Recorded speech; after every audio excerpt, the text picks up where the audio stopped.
Tentunya keberadaan kita ini tidak terlepas dari pengawasan Tuhan. Keberadaan kita ini tidak terlepas dari pengamatan Tuhan.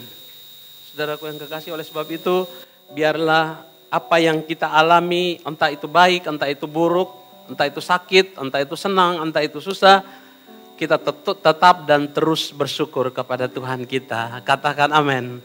Puji Tuhan. Bapak Ibu yang kekasih, masa-masa yang sangat sulit di tahun ini, masa-masa yang sangat sukar bagi kita di tahun ini, membuat kita, saudaraku yang kekasih, harus terus bergantung kepada Tuhan.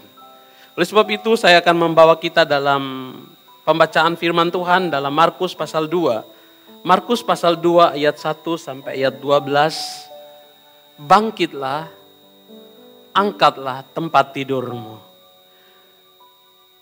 Markus pasal 2 ayat 1 sampai 11. Kalau Bapak Ibu sudah ketemu, Bapak Ibu boleh duduk di tempat Bapak Ibu dan menyimak apa yang akan saya bacakan bagi kita pada pagi hari ini.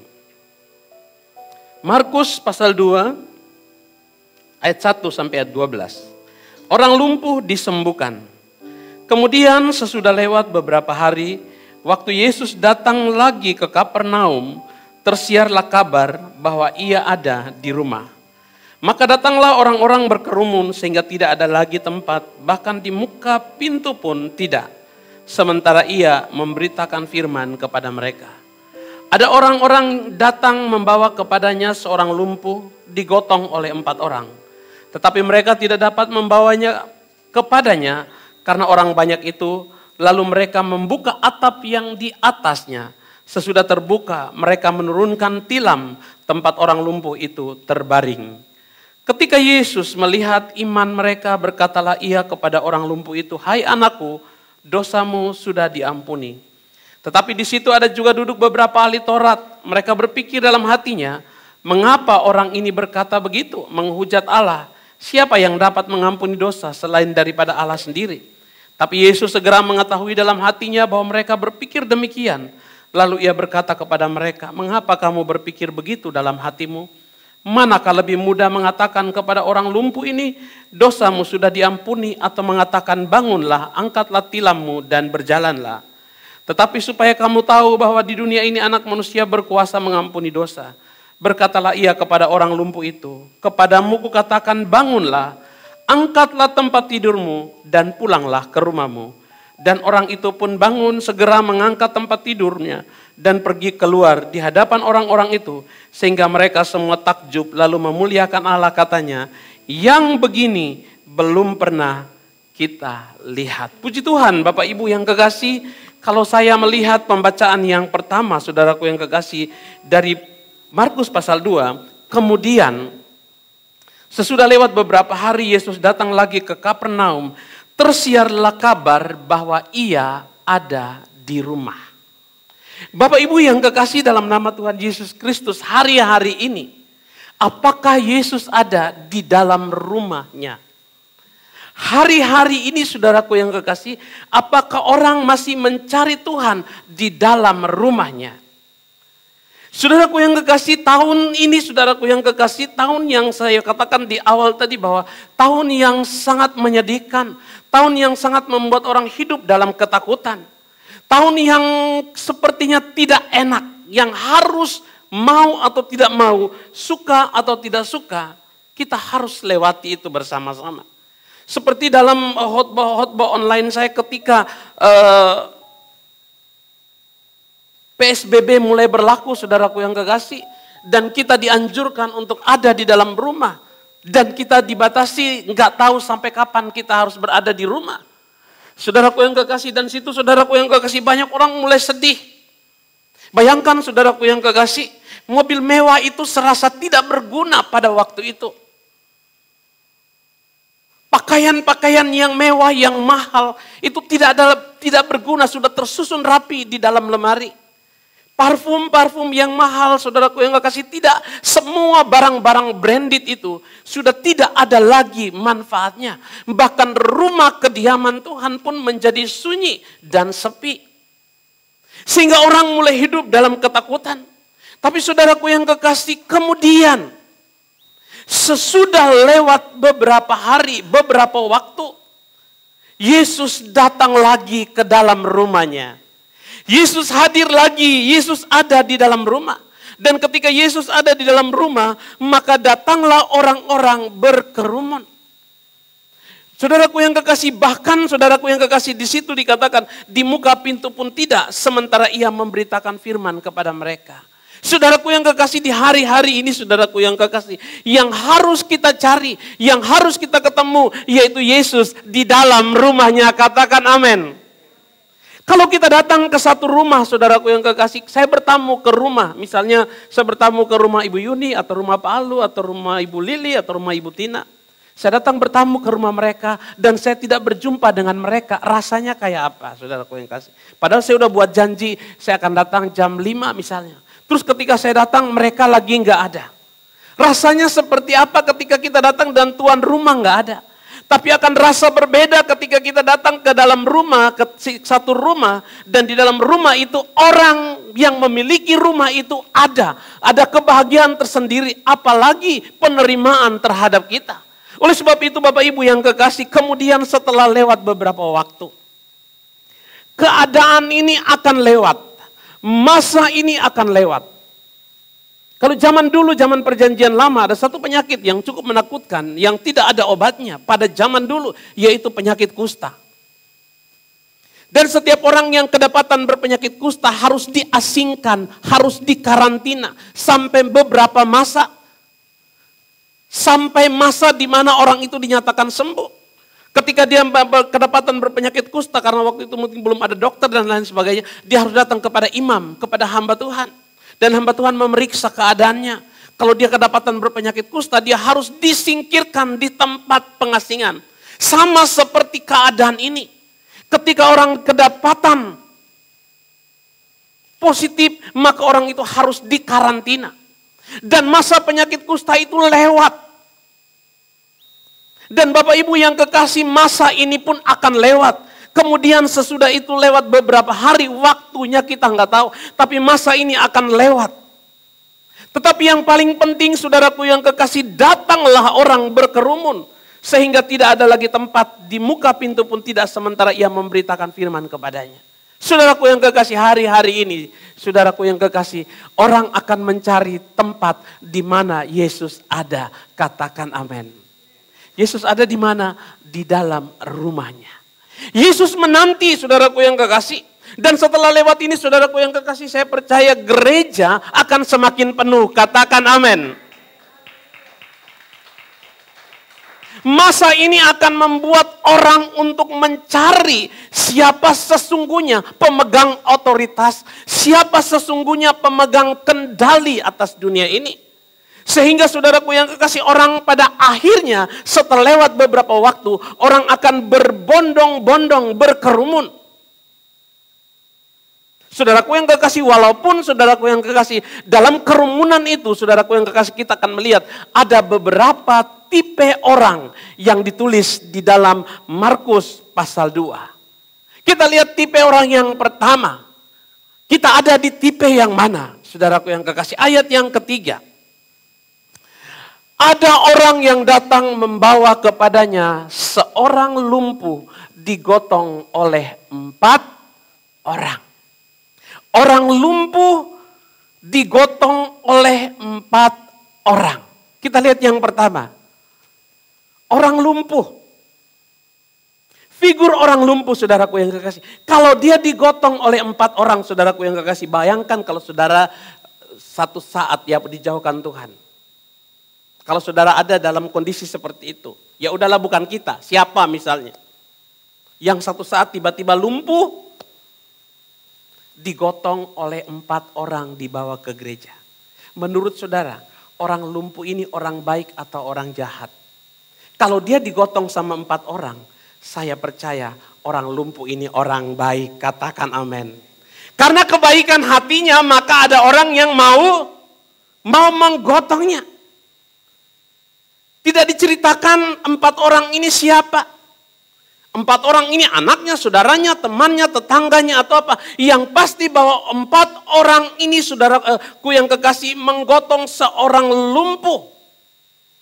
Dan kalau ada 4 orang yang menggotong orang lumpuh ini untuk datang dibawa ke rumah Tuhan, maka orang lumpuh ini, saudaraku yang kekasih, memiliki kehidupan yang baik. Katakan amin. Sehingga ada 4 orang yang bersedia menolongnya untuk membawa dia, menggotongnya, saudaraku yang kekasih. Kalau dia nggak baik aja bodoh amat, ya kan? Siapa yang mau peduli dengan orang yang sombong misalnya. Kalau selama hidupnya dia sombong, selama hidupnya dia nggak peduli sama orang. Dan kita lihat saudaraku yang kekasih, orang lumpuh ini saudaraku yang kekasih adalah gambaran dari orang-orang di sekitar kita. Atau gambaran dari kehidupan kita. Atau mungkin dia itu kita sendiri. Kita belajar dari orang lumpuh ini, kenapa dia mau digotong. Kenapa dia bisa digotong? Kalau dia jahat aja saudaraku yang kekasih, saya percaya nggak ada orang yang mau bantu dia. Dalam kesusahannya pasti orang malah saudaraku yang kekasih, orang akan mengutuki dia. Mampus, selama hidupmu aja kamu nyusahin orang, biar saja kamu rasain.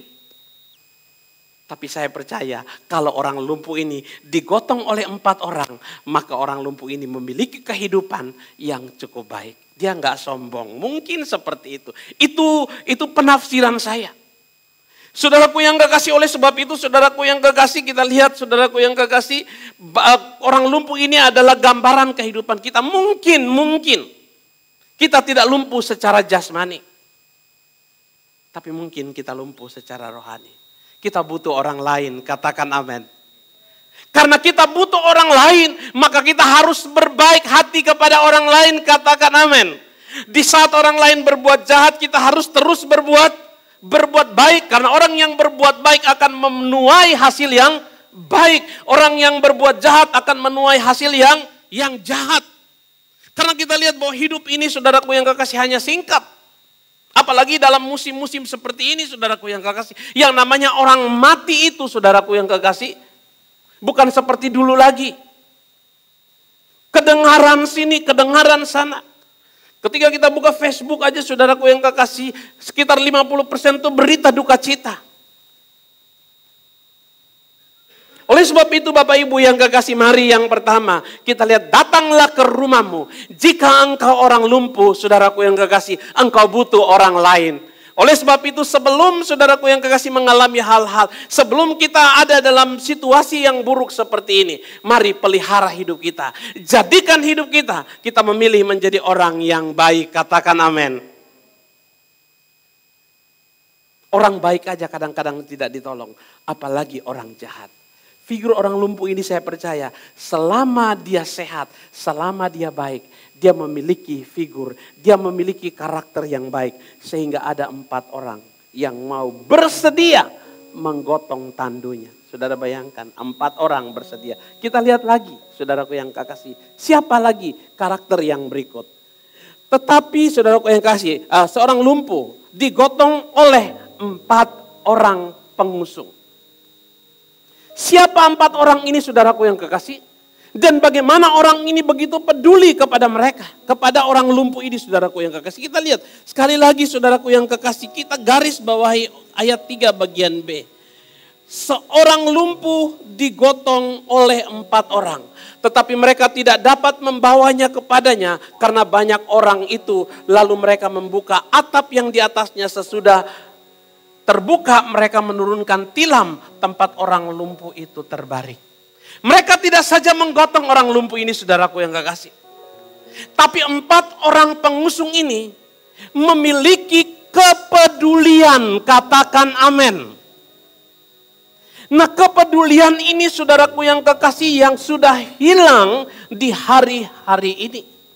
Saudaraku yang kekasih, bayangkan kalau 4 orang pengusung ini tidak peduli kepada orang lumpuh ini. Yang pertama tadi, pasti dia biarkan orang lumpuh ini.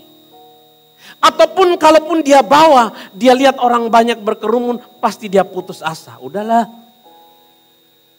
Tapi kita lihat di sini saudaraku yang kekasih, ada usaha dari 4 orang ini. Karena begitu pedulinya saudaraku yang kekasih, dia berusaha saudaraku kekasih. Bayangkan, mereka tidak dapat membawa kepadanya karena terhalang orang banyak. Ada halangan yang merintangi mereka. Tapi saudaraku yang kekasih, mereka bisa menerobos halangan itu. Lalu mereka membuka atap di atasnya. Saudaraku yang kekasih, saudara bayangkan. Kalau tidak ada kepedulian dari 4 pengusung ini. Dan juga kalau orang lumpuh ini bukan orang baik. Tadi saya katakan, tidak mungkin 4 orang ini mau susah-susah naik ke atas atap untuk membuka atap. Yesus ada di dalam rumah. Saudara kasih. Dan rumah itu penuh sesak oleh orang. Sampai di pintu pun tersesak. Dan membuat orang ini gak bisa masuk. Jalan satu-satunya yaitu hanya lewat atap. Saudaraku yang kekasih, kalau 4 orang ini tidak memiliki kepedulian terhadap orang lumpuh ini, maka dia, sudahlah, daripada capek-capek siapa dia? Ya kan? Tapi mereka berusaha, mereka naik ke atas atap. Bukan sampai di situ saja, saudaraku yang kekasih. Ketika mereka sampai di atas atap, mereka membuka atap itu. Tidak sampai di situ saja. Mereka ini dia, waktu menurunkan orang lumpuh ini dengan tandu, saudaraku yang kekasih. Perlu kerjasama antara 4 orang pengusung. Karena di situ perlu keseimbangan. Untuk menurunkan orang lumpuh ini dari atas atap, perlu keseimbangan. Yang satu tidak boleh lebih dulu, yang satu tidak boleh belakangan. Harus sama-sama turunnya. Selain kepedulian daripada 4 pengusung ini juga, Bapak Ibu yang kekasih, para pengusung 4 orang ini juga rela, bersedia untuk menolong orang lumpuh ini. Katakan amin. Mungkin hari-hari ini kita peduli terhadap orang lain. Tapi apakah kita hanya sekedar peduli atau kita mau bekerja lebih lagi dari kepedulian untuk menolong lebih jauh? Ini yang hilang dari dalam keberadaan umat Kristiani hari ini. Sehingga begitu banyak orang hanya datang berbondong-bondong memenuhi rumah itu. Tidak ada yang peduli dengan orang lumpuh itu. Bayangkan bahkan orang juga mungkin tidak peduli dengan pembongkaran atap. Sampai tiba-tiba saudaraku yang kekasih, orang lumpuh ini sudah berada di depan kaki Yesus. Hari-hari ini Bapak Ibu yang kekasih, kita harus memiliki hati untuk menolong orang lumpuh. Saya katakan Bapak Ibu yang kekasih, lumpuh di sini bukan saja secara fisik. Tapi hari-hari ini terlalu banyak orang yang lumpuh secara rohani. Banyak orang hari-hari ini lumpuh secara ekonomi. Banyak juga hari-hari ini saudaraku yang kekasih, orang mulai lumpuh dengan saudaraku yang kekasih keberadaan mereka di dalam rumah tangga. Akibat dampak dari saudaraku yang kekasih, masalah besar yang terjadi, yang melanda seluruh dunia, walaupun akan lewat. Tapi akan melumpuhkan banyak hal, termasuk melumpuhkan perekonomian. Oleh sebab itu saudaraku yang kekasih, firman Tuhan mengajarkan kepada kita untuk yang pertama memiliki hati yang peduli. Katakan amin. Apa yang kita tabur kita pasti akan menuainya. Katakan amin. Kalau kita tabur baik pasti kita akan menuai baik. Tapi kalau kita menabur jahat atau menabur buruk, kita juga akan menuai. Kalau kita menabur ketidakpedulian terhadap orang lain, satu saat waktunya kita akan menuai ketidakpedulian juga. Saudara, satu ketika saudaraku yang kekasih, ada orang yang bawa mobil, saudaraku yang kekasih, dan satu bawa motor. Dan tiba-tiba ada terjadi permasalahan di dalam perjalanan itu. Terjadi clash, dan saudaraku yang kekasih, orang yang dalam mobil ini akhirnya nyembur ludah ke orang yang naik motor dan mengeluarkan kata-kata cacian. Itu biasa kan, kalau motor sama mobil harusnya ngalah, tapi kadang-kadang mobil gak mau ngalah. Terus ngatain lagi, dasar B. Saudaraku yang kasih, yang motor ini juga gak mau kalah. Terus yang motor ini menyesali, akhirnya dia bilang begini, kenapa sih? Apa sih salahku? Apa ada dosaku? Waktu itu kebetulan yang dibonceng itu saya. Terus saya menghibur dia, saya bilang mungkin saja waktu lalu engkau pernah melakukan hal yang sama. Yang mungkin engkau tidak pernah sadari dan engkau harus menuainya. Kadang-kadang seperti itu Bapak Ibu yang kekasih. Kepedulian kita kepada orang lain tuh hari-hari ini saudara kasih. Karena begitu banyak orang yang lumpuh. Baik lumpuh secara ekonomi, lumpuh secara rohani, lumpuh secara berumah tangga, lumpuh secara berjemaat. Dan orang-orang ini membutuhkan orang-orang yang memiliki hati yang peduli. Bukan saja hati yang peduli, tapi mereka mau menolong orang yang dalam mengalami kelumpuhan itu. Katakan amin. Karena hidup ini berputar, roda ini berputar. Kadang kita ada di atas, kadang kita ada di bawah. Tapi saya terlalu yakin ketika kita ada di dalam rumah Tuhan, maka hidup kita akan terus dan tetap diberkati oleh Tuhan. Asal kita kemarin minggu lalu saya katakan, asal kita mengalami perjumpaan dengan Tuhan.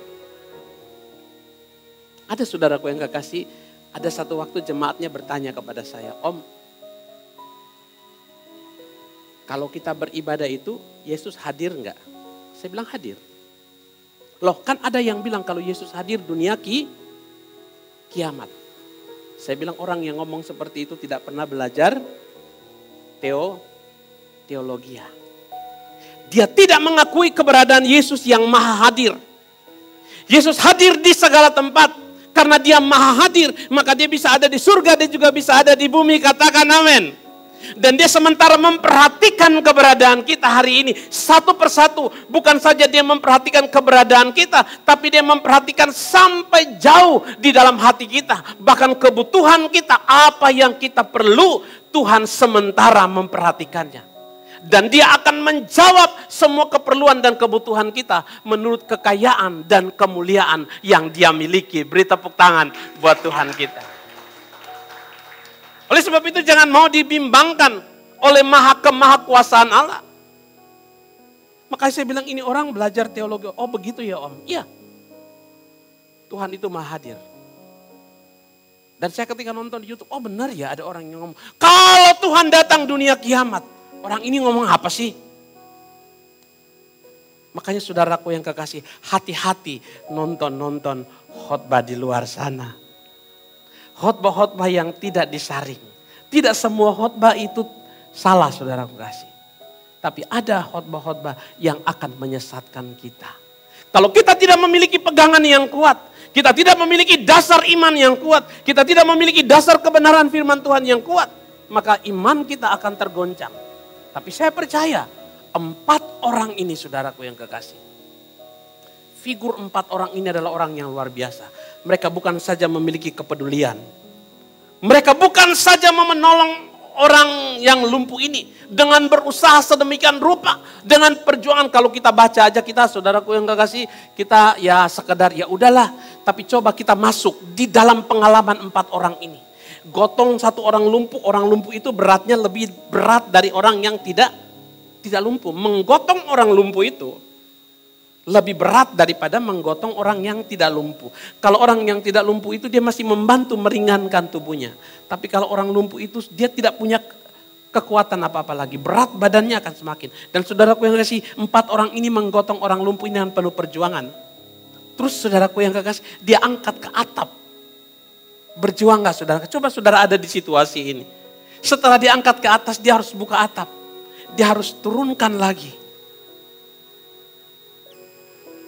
Hari-hari ini Bapak Ibu yang kekasih, Tuhan membutuhkan orang-orang yang memiliki kerjasama dengan Tuhan. Katakan amin. Memiliki kerjasama dengan sesama untuk menolong orang-orang yang ada di luar sana. Menolong rekan-rekan kita yang ada dalam kelumpuhan secara rohani. Jangan sampai justru hari-hari ini ketika orang sudah lumpuh secara rohani. Ada orang yang kalau sudah punya persoalan dengan seseorang, ada orang yang seperti care, seperti peduli. Iya sih, udah jangan dengerin, dia mau orangnya begitu. Sepertinya baik. Tapi pada dasarnya dia sementara menjerumuskan orang lumpuh ini. Ada orang yang memiliki karakter seperti itu. Menyiram bensin di tengah api yang sementara berkobar. Sepertinya dia care dengan orang yang sementara bermasalah itu. Sepertinya dia peduli. Tapi dia tidak menolong. Makanya saudaraku yang kekasih, kadang-kadang ada teman-teman kita yang kadang-kadang, saudaraku yang kekasih, memiliki karakter yang cukup keras dan tegas. Dan justru orang-orang seperti ini banyak yang tidak suka. Karena orang-orang keras dan tegas ini suka berkata jujur. Tapi ada orang yang seperti lemah lembut tapi tidak jujur dengan hatinya. Dia hanya mau menyenangkan orang yang sementara ada dalam konflik. Bahkan dia memancing kerusuhan. Ada orang yang memiliki karakter seperti ini. Kelihatannya baik banget. Iya ya, kamu punya masalah sama orang itu ya. Iya sih kamu, orang itu memang kurang bagus ya. Aduh memang dia sepertinya menyejukkan hati si orang yang punya persoalan ini. Karena ada teman sebangsa dan setanah air. Tapi ada orang yang tegas.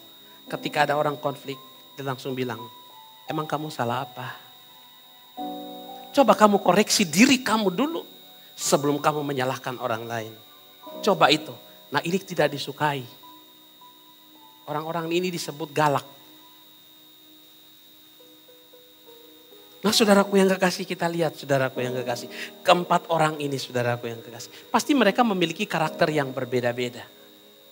Tapi kalau mereka bisa menurunkan satu orang lumpuh sampai turun di depan Yesus dengan sempurna landingnya. Maka mereka tunduk pada satu perintah. Pasti ada satu yang memerintahnya. Walaupun yang satu ini mungkin cerewet, yang satu ini diam, yang satu ini. Tapi yang satu akan memberikan komando.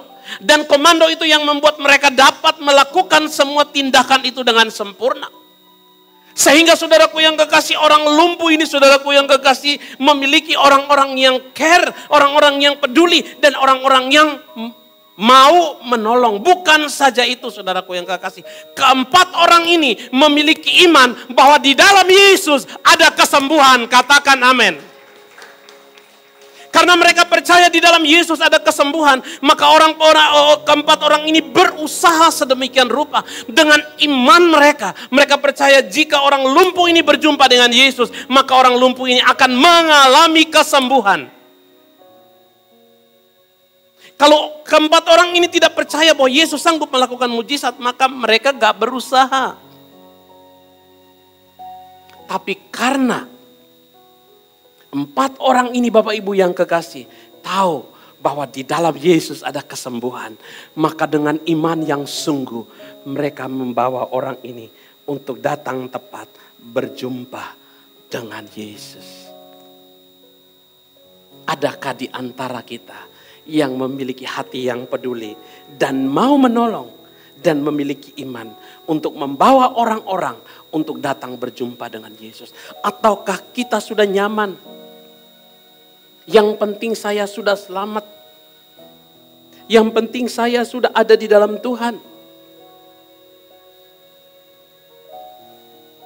Ataukah kita masih peduli? Suami, anak, cucu, menantu, dan lain sebagainya. Apakah kita tega membiarkan mereka hidup di luar Tuhan? Bapak Ibu yang dicintai oleh Tuhan, keempat orang ini memiliki iman yang sungguh. Bahwa di dalam Yesus ada kesembuhan. Yang berikut kita lihat. Ketika Yesus melihat iman mereka, kita lewat dulu. Figur Yesus yang terakhir. Kita lihat ayat 6. Tetapi di situ juga ada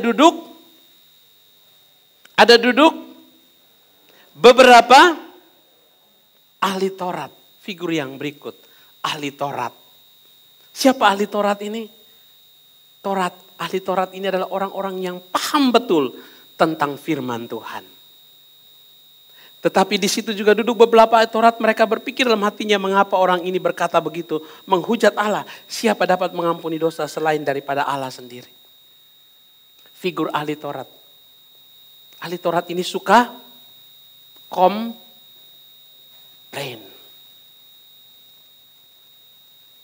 Figur orang lumpuh, orang yang sangat baik, tapi dia lumpuh. Ada 4 pengusung yang memiliki karakter yang luar biasa.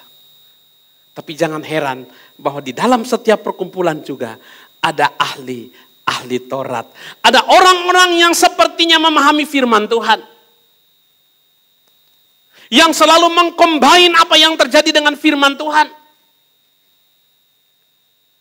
Yang selalu memakai dasar firman Tuhan untuk menolak setiap hal yang terjadi di dalam rumah Tuhan. Apakah itu terjadi? Apakah Yesus masih ada? Apakah Tuhan masih bisa melakukan mujizat? Akan ada ahli-ahli Taurat, saudara kasih. Sekalipun di sini dikatakan, saudaraku yang kekasih. Kita lihat. Duduk beberapa ahli Taurat, mereka berpikir dalam hatinya. Mereka enggak ngomong. Puji Tuhan, di jemaat Philadelphia enggak ada. Katakan amin. Katakan amin. Tidak ada yang berkata dalam hatinya. Tidak ada yang menolak kebenaran firman Tuhan. Apalagi di hari-hari ini, Bapak Ibu yang kekasih. Firman Tuhan harus menjadi yang utama dalam kehidupan kita. Masa ini akan lewat, sama seperti saya katakan waktu zaman perjanjian lama. Waktu zaman itu ada penyakit kusta yang belum ada ditemukan obatnya. Dan setiap orang yang kedapatan berpenyakit kusta harus disingkirkan, dikarantina kalau zaman sekarang. Sampai dinyatakan sembuh, baru boleh berkumpul lagi bersosialisasi dengan masyarakat. Dan sekarang pun demikian. Dan ketika Tuhan menyembuhkan, Tuhan melakukan mujizat bagi orang-orang di hari-hari ini, saudaraku yang kekasih.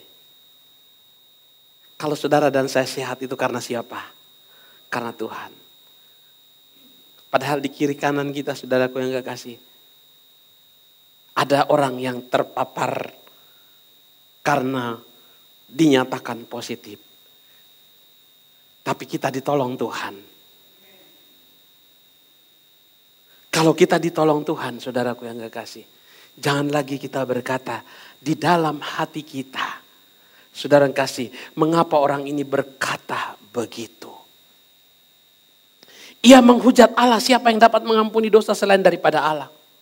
Tetapi saudaraku yang kasih, ayat 8, Yesus mengetahui apa yang ada dalam hati kita.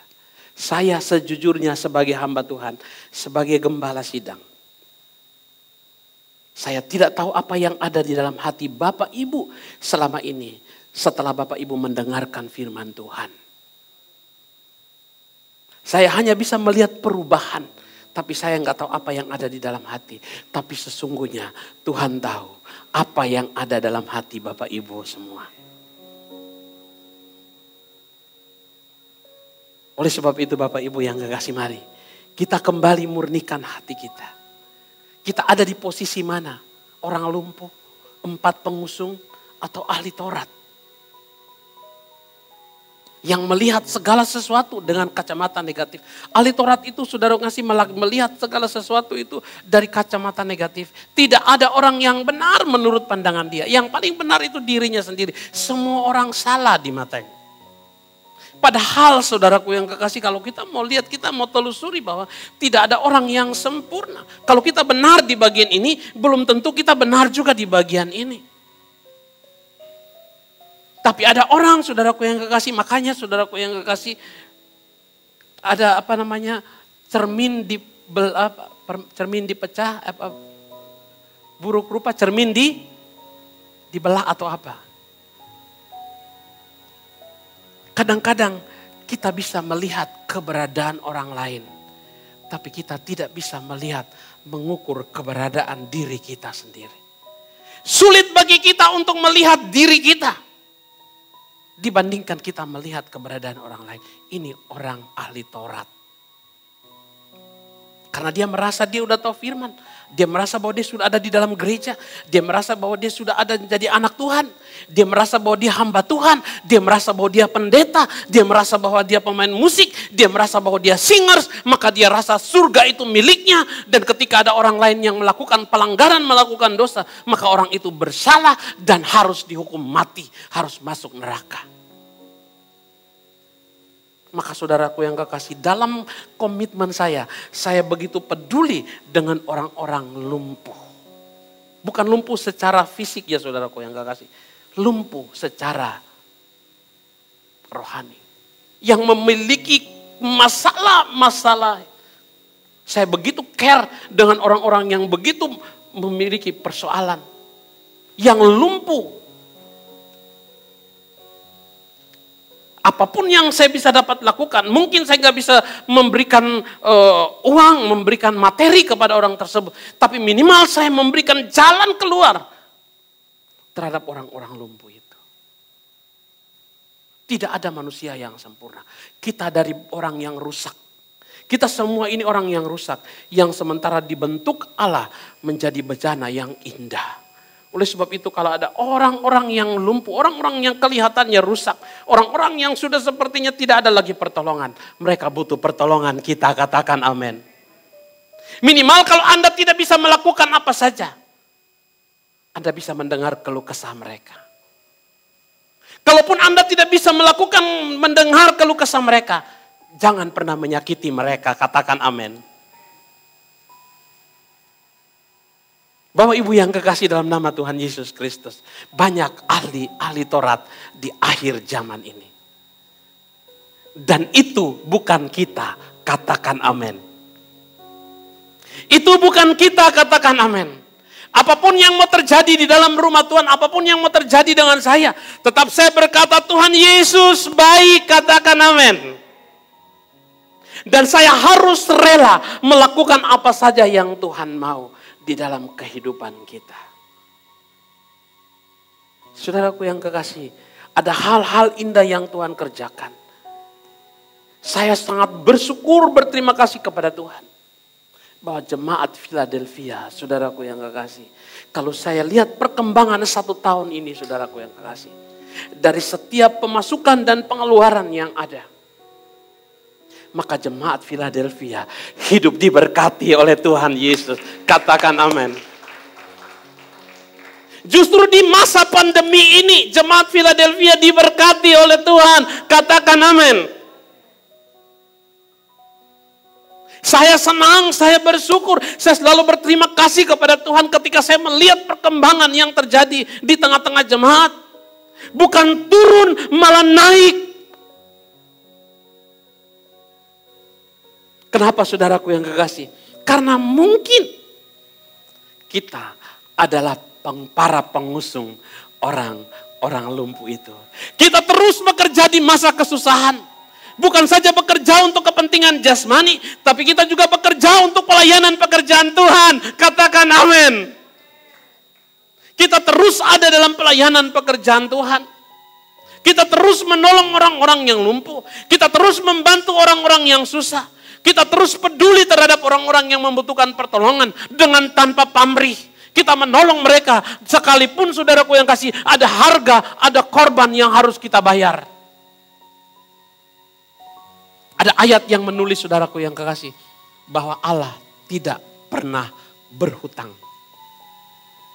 Ketika kita melakukan sesuatu untuk orang yang paling hina, itu kita sudah melakukan untuk Tuhan dan Tuhan tidak pernah berhutang. Tuhan akan membalas. Balasnya berapa? Saya bingung juga, ada 30, 60, 100 kali. Oleh sebab itu teruslah berbuat baik. Bukan saja di depan orang. Tapi melakukan perbuatan-perbuatan baik. Saya selalu melakukan hal-hal yang kecil. Kadang-kadang saya pikir kalau hal-hal yang besar saya sulit untuk melakukan. Saya mulai dari hal-hal yang kecil. Ketika berjumpa dengan orang, saya harus melakukan sesuatu. Apalagi di masa-masa pandemi ini saudara, ketika saya berjumpa dengan orang, Tuhan selalu menggerakkan hati saya untuk melakukan satu tindakan, sekalipun tindakan kecil itu, saya harus lakukan baik terhadap orang yang saya kenal maupun terhadap orang yang tidak saya kenal. Saya selalu melakukan tindakan-tindakan kecil Tidak perlu tindakan-tindakan besar. Yang penting saya sudah peduli, yang penting saya sudah menolong. Yang penting saya sudah menceritakan. Kadang-kadang sebelum saya ceritakan juga kepada orang-orang, saudaraku yang kasih, orang-orang juga kadang-kadang tahu, oh itu Bapak Pendeta. Saya tidak pernah bilang kepada mereka, saya hanya menceritakan kebaikan Tuhan. Kadang-kadang saya hanya tersenyum. Kadang-kadang saya cuma lewat, hanya nyapa doang. Dari satu waktu ke waktu yang lain, orang-orang bertanya ketika saya berjalan mengelilingi BNI sana. Nah itu siapa ya? Itu siapa ya? Itu siapa? Saya bukan orang gila yang tersenyum gak ada orang. Hanya senyum kecil, saudara kasih. Lama-lama, oh itu pendeta yang ada di Pesing. Dari satu mulut ke satu mulut ke satu mulut. Oh itu pendeta yang ada di Pesing. Oh itu pendeta. Oh yang gerejanya bagus itu ya. Saya hanya memberikan apa yang dapat saya berikan. Saya tidak tunggu saya memiliki uang yang banyak baru saya menolong orang lain. Oleh sebab itu Bapak Ibu yang kekasih, mari. Kita ada di posisi orang lumpuh. Mungkin kita bukan orang lumpuh lagi. Yang perlu digotong karena kita sudah ada di dalam Tuhan. Mungkin kita adalah 4 pengusung ini. Kita perlu bekerja keras. Untuk apa Bapak Ibu yang kekasih? Untuk melayani jiwa-jiwa di tempat kerja kita. Di lingkungan di mana kita berada. Mungkin engkau tidak pandai berbahasa. Tapi dari sikap dan tingkah lakumu. Proklamirkan Yesus yang ada di dalam hati. Orang akan tanya, siapa itu? Oh itu Ani Bait misalnya. Oh Ani Bait, orang apa? Orang Jawa Lampung. Oh agamanya Kristen. Gerejanya di mana? Di GPD Philadelphia. Kan merembet. Pendetanya siapa? Oh Pak Herson, oh pantas. Siapa Tuhannya? Itu lebih luar biasa. Tanpa kita melakukan banyak hal. Kita hanya care, peduli, menolong dengan cara kita. Menolong orang lain itu tidak perlu memiliki uang yang banyak.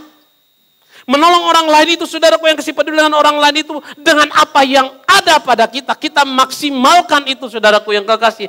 Maka orang yang susah akan menjadi senang. Orang kadang-kadang yang sudah mau bunuh diri, orang yang kadang-kadang sudah mau putus asa ketika ketemu dengan kita dan kita tersenyum, dia merasa hati dia lega. Orang yang sudah dalam putus asa ketika dia ngobrol sama kita seperti dia mendapatkan air yang sejuk. Oleh sebab itu kita harus memperbaiki diri kita. Kita harus menjadi para pengusung ini, memiliki hati yang peduli, mau menolong, memiliki iman yang paling penting kepada Tuhan Yesus Kristus. Iman ini saudaraku yang kekasih tidak mudah. Iman ini akan timbul di saat kita mendengar, rajin mendengar firman Tuhan. Iman akan timbul dari ketika kita mendengar, setia mendengar firman Tuhan. Dan ketika kita rajin mendengar firman Tuhan, maka saya percaya pertumbuhan iman kita akan menjadi luar biasa. Saya tidak lagi mengupas siapa Tuhan Yesus. Tapi yang pasti dalam catatan ayat ini saudaraku yang kekasih, ayat yang kelima. Ketika Yesus melihat iman mereka, iman siapa? Iman para pengusung ini saudaraku yang kasih. Berkatalah ia kepada orang lumpuh ini, hai anakku, dosamu sudah diampuni. Dia tidak bilang, bangun dan sembuhlah, itu yang kedua. Dosamu sudah diampuni. Kenapa Tuhan konsen dengan dosa? Karena dia tahu setiap kita tidak pernah terlepas dari setiap kita tidak terlepas dari dosa. Oleh sebab itu dia katakan dosamu sudah diampuni. Kalau dosa kita sudah diampuni, maka yang sakit pasti akan berjalan. Saudaraku yang ayat yang ke-9. Manakah lebih mudah mengatakan kepada orang lumpuh ini dosamu sudah diampuni, atau mengatakan bangunlah angkatlah tilammu. Tetapi supaya kamu tahu bahwa dunia ini anak manusia berkuasa mengampuni dosa. Berkatalah ia kepada orang lumpuh itu. Ayat 11.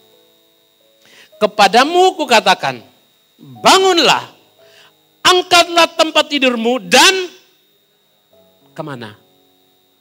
Kemana pulangnya? Rumahmu. Di mana rumahmu? Saudaraku yang kasih, rumahku di mana tempat Bapakku berada, di situ rumah rumahku. Setelah disembuhkan, setelah ditolong Tuhan, kita harus pulang ke rumah kita. Kemana rumah kita? Tempat di mana kita digembalakan. Pulang ke rumah. Saudaraku yang kekasih, kepadamu kukatakan, bangunlah, angkatlah tempat tidurmu.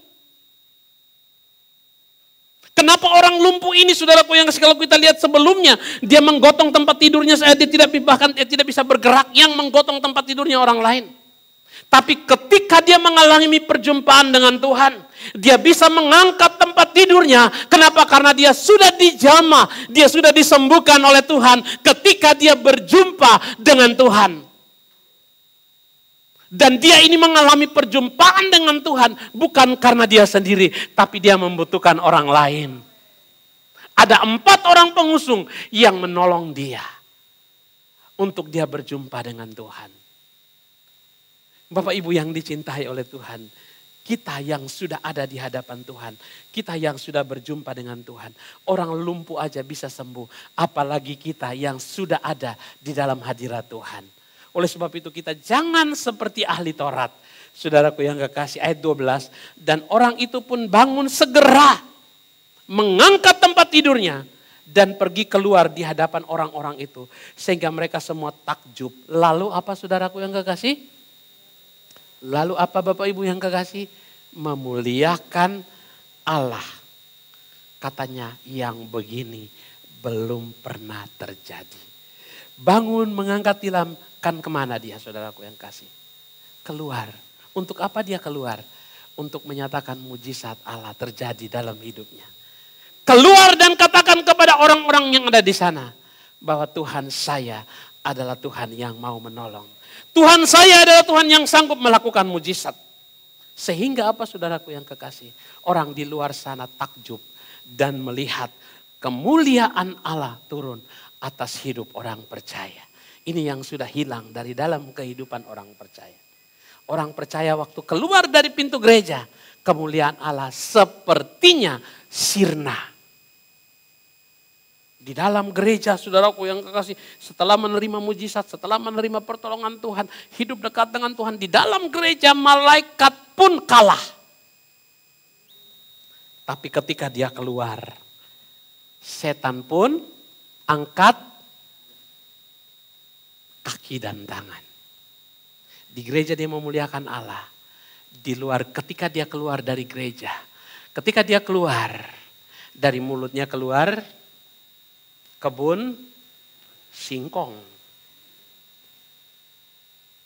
Ular, babi. Itu kan ada di kebun singkong. Tikus, kambing, gajah, semut, semut merah, semut hitam. Ada yang paling kasar lagi. Saya nggak sebut dasar lu guk-guk. Ada saudaraku yang kasih. Di gereja bisa memuliakan Allah. Tapi di luar gereja. Di dalam rumah. Anak dipanggil setan.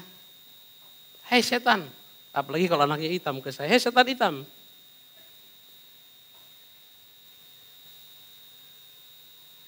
Nama orang diganti-ganti. Kebo.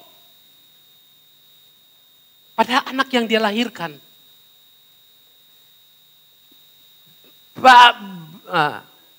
Itu yang sering keluar. Andrit. Itu yang sering keluar. Tapi tidak dengan jemaat Philadelphia. Di dalam sama, di rumah Tuhan sama, di luar rumah Tuhan pun sama memuliakan Tuhan. Katakan amin. Beri tepuk tangan bagi Tuhan kita. Tapi orang-orang di luar sana yang belum percaya Tuhan masih seperti itu. Disenggol sedikit, saudara kasih. Setan. Padahal saudaraku yang kekasih, kaca mobil itu ditutup saudara. Yang ada suami istri dan anak-anak. Yang senggol orang lain. Yang dikatakan setan istrinya. Anaknya. Kan ketutup mobil, setan. Padahal cuma di-slip sedikit sama motor. Dasar motor. SIM tembak. Saya sering saudaraku yang kasih dengar hal-hal seperti itu. Dan dulu itu pun juga saya. Gak bisa diselip orang. Apalagi waktu saya belajar mobil saudara kasih. Kalau saya diselip, padahal saya yang salah. Diselip orang itu saudara kasih, saya rasa orang itu yang salah. Dasar, Saya buka kaca, mereka lihat muka saya kan mereka takut lari. Woi. Tapi ketika saya memahami firman Tuhan, saya ngomel pun orang kagak dengar. Yang berdosa siapa? Saya. Orang mau udah lari, udah jalan terus. Tapi suara kita di bawah angin. Didengar setan. Setan mulai kompor-komporin kita. Dan itu menjadi karakter kita. Setiap hari orang salah kita panggil sebutannya nama-nama kebun singkong. Puji Tuhan jemaat Philadelphia tidak katakan amin. Kalau ada cepat-cepat bertobat di masa pandemi ini sebelum Tuhan angkat. Puji Tuhan, Tuhan memberkati. Ketika orang-orang melihat orang lumpuh ini disembuhkan, maka orang-orang pun memuliakan Tuhan. Tuhan Yesus katakan kepada orang lumpuh ini, apa saudaraku yang kekasih ayat 11 kepadamu katakan, bangunlah, angkatlah tempat tidurmu dan pulanglah ke rumahmu. Supaya di rumahmu engkau bertumbuh dan mengalami pengenalan yang sungguh akan aku. Setelah itu keluar dan memuliakan Allah di luar sana. Biar orang di luar sana melihat Kristus ada dalam kehidupan kita. Dan orang akan memuliakan Tuhan. Orang akan melihat kita sebelum kita bicara. Orang pasti melihat kita dulu. Casingnya orang lihat. Jadi kalau kita keluar saja mukanya sudah seperti pepaya Bangkok, saudaraku yang kekasih. Saudara, sekalipun saya kadang-kadang sakit, saya sekalipun kadang-kadang lagi pusing, kalau saya udah keluar rumah itu, saya seperti pemain sinetron. Padahal saya sesungguhnya dalam kondisi sakit, lemah, saya kuat, saya senyum, nyapas. Kadang-kadang saudara kasih apa lagi kalau pagi-pagi yang duduk di pinggir situ terlalu banyak. Saya harus nyapas satu-satu, seperti Putri Indonesia.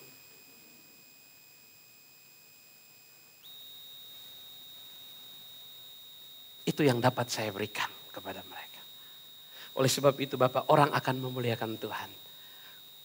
Orang akan terus bilang, wah gereja Philadelphia gereja yang luar biasa. Dan sampai hari ini gereja Philadelphia itu saudaraku yang kekasih, saya tidak bangga-bangga, tapi tetap dihormati orang-orang. Coba saja kalau saya berbuat jahat, sedikit saja. Kalau saya lagi bete di rumah terus saya keluar, ada orang yang nyapa saya terus, saya diem, saya lurus terus, jadi masalah. Oleh sebab itu Bapak Ibu yang kekasih, mari angkatlah tempat tidurmu. Pulanglah. Angkatlah tempat tidurmu dan pulanglah ke rumahmu. Engkau sudah berjumpa dengan Tuhan. Pulang dulu ke rumahmu. Bangun dulu imanmu. Sampai imanmu bertumbuh menjadi dewasa. Baru engkau keluar. Dan di luar sana engkau akan memuliakan Allah. Orang-orang akan melihat engkau ada Tuhan di dalamnya. Katakan amin. Kalau kita hidup sampai hari ini karena kemurahan Tuhan di dalam kehidupan kita. Mujizat masih terus dan terus dan terus dan terus ada. Engkau yang mungkin lumpuh secara rohani, lumpuh secara ekonomi, percaya Tuhan akan bangkitkan semuanya di tahun ini. Engkau akan melihat betapa kayanya Allah, betapa hebatnya Allah kita yang menolong. Mungkin engkau akan bersyukur ketika engkau melewati tahun ini, engkau akan bersyukur, puji Tuhan.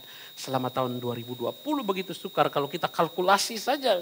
Seandainya kita orang ekonomi dan kita kalkulasi hidup kita, perekonomian, arus masuk keluar kita, pemeliharaan minimal makan minum kita, uang sekolah anak, cicilan mobil, cicilan rumah, cicilan istri, cicilan istri lain, cicilan itu semua terpenuhi. Maka kita akan kagum terhadap kemuliaan Tuhan. Kita akan kagum dengan pemeliharaan Tuhan dalam kehidupan kita.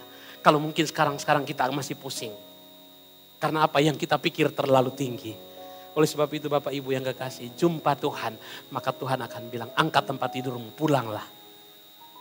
Dan setelah itu keluarlah.